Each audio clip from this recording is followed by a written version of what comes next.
کیا ریاکاری کے ڈر سے نیکی کو چھوڑنا؟ میں نے آپ کو بتایا کہ کچھ لوگ دوسری ایکسٹریم پہ جا کے کیا کرتے ہیں، بچتے ہوئے اتنی ایکسٹریم پہ چلے جاتے ہیں کہ وہ نیکی کے کام ہی چھوڑ دیتے ہیں۔ یہ بھی ریاکاری کی ایک قسم ہے۔ کیوں؟ کیونکہ آپ نے کسی غیر اللہ کی وجہ سے ایک عمل کو چھوڑ دیا۔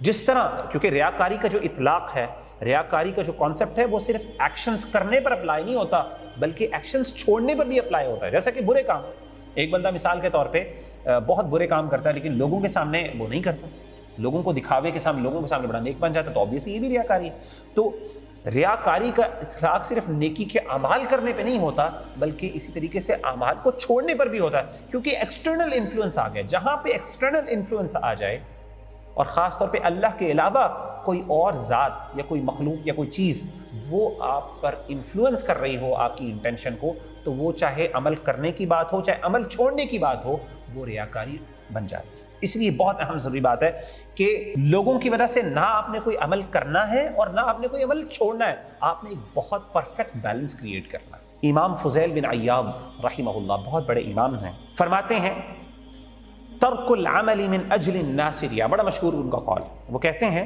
لوگوں کی وجہ سے کسی عمل کو چھوڑ دینا تو ریاکاری ہے، والعمل من اجل الناس شرک، اور لوگوں کے وجہ سے یا لوگوں کے لیے کوئی عمل کرنا وہ تو شرک ہے۔ یعنی انہوں نے ریاکاری اور شرک اصغر میں فرق ہے۔ انہوں نے کہا شرک اصغر تو یہ ہے کہ آپ کسی کے لیے کوئی عمل کرتے ہیں، اور ریاکاری یہ ہے کہ آپ کسی کے لیے کوئی عمل چھوڑ دیتے ہیں۔ آپ نے نماز پڑھنی تھی، آپ اچھی نماز پڑھتے ہیں، یا پھر ایک دم آپ کے خیال میں آیا کہ میں نے آج اچھی نماز پڑھنی ہے، آپ کا دوست آ گیا، آپ نے کہا نہیں میں اس کو دکھاؤں گا، اگر میں نے اچھی پڑھی تو یہ ریاکاری ہو جائے گی، میں اچھی نماز نہیں پڑھوں گا، یا میں نماز پڑھتا ہی نہیں، میں نماز چھوڑ دیتا ہوں، تو یہ انہوں نے کہا یہ ریاکاری ہے، اور اگر آپ اس کے لیے پڑھیں گے تو وہ شرک ہے۔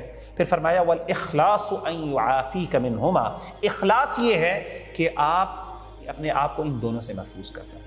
اگر آپ اپنے آپ کو ان دونوں سے پاک کر لیتے ہیں، نہ آپ نے کسی کے لیے کوئی عمل کرنا ہے نہ کسی کے لیے عمل چھوڑنا ہے، تو یہ اخلاص ہے، یہ پیورٹی ہے، یہ سنسیرٹی ہے۔ بعض اوقات انسان، اور عام طور پہ آپ کو پتہ ہے کہ یہ شیطان کی طرف سے وسوسہ ہوتا ہے۔ جب انسان کوئی اچھا عمل کرنے لگا ہے، مثال کے طور پہ نماز کا ٹائم ہو گیا، نماز کا ٹائم یا کوئی اچھے عمل، آپ نے دیکھا کہ کوئی بندہ ضرورت مند ہے، آپ اس کو دینا چاہ رہے ہیں، اور آپ نے کہا آج میں زیادہ دیتا ہوں، آپ کا دوست ساتھ موجود ہے، اور ہم کہتے ہیں یار میں زیادہ دوں گا، یہ کہے گا مجھے دکھانے کے لیے کر رہا ہے، میں نہیں دیتا، یا میں چھوڑ دیتا ہوں، کم کر دیتا ہوں۔ اب یہ شیطان کیا کر رہا ہے؟ شیطان کوشش کر رہا ہے آپ کے کسی طریقے سے یہ عمل آپ سے نہ کروائے، ریاکاری کا ڈر ڈال دیا آپ کے اندر۔ تو یہ بھی شیطان کا بعض اوقات وسوسہ ہوتا ہے، یہ بھی شیطان کا وسوسہ ہے، اگر آپ کو یہ نیکی کے عمل کرنے سے روک دے۔ اذا اتاک الشیطان وانت تصلی، اگر تمہارے پاس نماز کی حالت میں شیطان آئے اور وہ تمہارے دل میں یہ وسوسہ ڈالے تم جو ہے وہ ریاکاری کر رہے ہو، تو پھر کیا کرو؟ فزدھا طولا، تو اس نماز کو لمبا مزید کر لو، شیطان کو اور تکلیف دو، اور کیا کرو؟ مزید نماز کو لمبا کرو، زیادہ اچھا پرفارم کرو۔ اگر شیطان کہے کہ تمہارے اندر ریاکاری آ رہی ہے تو تم اس کو تنگ کرنے کے لیے، شیطانی چونکہ وسوسہ ہے، تو اس کے اپوزٹ جا کے کیا کرو؟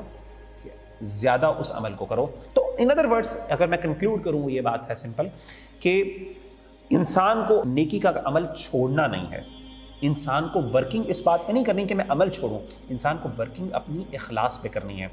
آپ اگر مثال کے طور پہ آپ کا دوست آ جاتا ہے یا کوئی بندہ نیکی، آپ کے فرینڈز آ جاتے ہیں، بردرز ان اسلام، آپ کسی دعویٰ آرگنائزیشن میں ہیں، آپ سے نمازیں لیٹ ہو جاتی ہیں لیکن آپ ان کے پاس جاتے ہیں، تو آپ ان کے پاس جا کے ٹائم پہ، اگر فرض کریں نماز کا ٹائم ہو گیا اور آپ کہیں کہ میں ٹائم پہ نماز پڑھتا ہوں، اور آپ عام طور پہ نہیں پڑھتے، اور اگر آپ کے شیطان دل میں یہ وسوسہ ڈالتا ہے کہ تم تو کبھی شیطان نماز ٹائم پہ نہیں پڑھتے لیکن اپنے بھائیوں کی وجہ سے کہ کہیں یہ نہ دیکھ لیں کہ وہ نمازی یہ ٹائم پہ نماز پڑھنے والا نہیں ہے، تو شیطان تمہارے دل میں اگر یہ وسوسہ ڈال دیتا ہے تو یہ شیطانی وسوسہ ہے، اس کو تم اگنور کرو، بلکہ ایٹ دا سیم ٹائم کیا کرو؟ اپنی نیت کو خالص کرو اللہ کے لیے، اور اللہ کے ساتھ یہ عزم کرو اور کوشش کرو اور یہ عہد کرو کہ اللہ مجھے توفیق دے، اور کوشش کرو کہ بعد میں بھی جا کے گھر میں بھی ٹائم پہ نماز پڑھنے کی کوشش۔ تو ان ادر ورڈز اس کو ایز اے یعنی پازیٹیو انسپریشن کے طور پہ لینا ہے، اس کے بارے میں نیگیٹو نہیں ہونا اتنا کہ انسان اچھا عمل ہی نہ کر سکے۔